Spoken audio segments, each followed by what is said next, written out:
The West Bank is on the verge of a serious rebellion against the Palestinian Authority as it desperately fights for political survival and is determined to cling to power at any cost. Leading Palestinian human rights defender warned.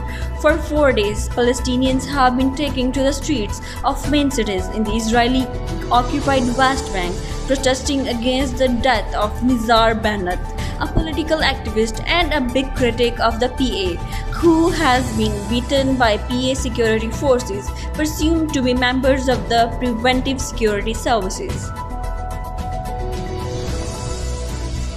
Taliban fighters have launched an attack on Ghazni, clashing with Afghan forces and using explosives in an attempt to seize the central Afghan city.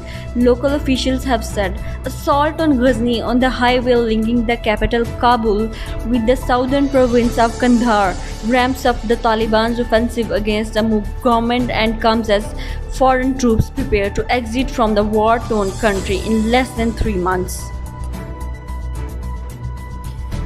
Pakistan is expected to get $2.8 billion from the International Monetary Fund (IMF) under a new allocation of special drawings rights for frontier markets, and improving external position reduces downside risks to the country's credit ratings.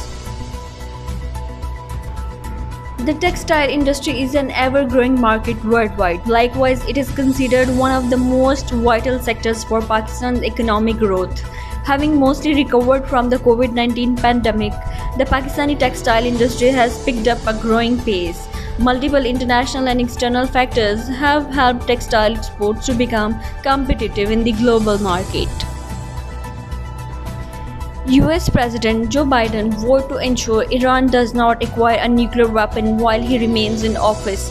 Iran will never get a nuclear weapon on my watch, the US President told reporters while hosting Israeli President Rivlin at the White House. Biden said US support for Israel's security remains ironclad, calling Washington's commitment to Israel's security unwavering.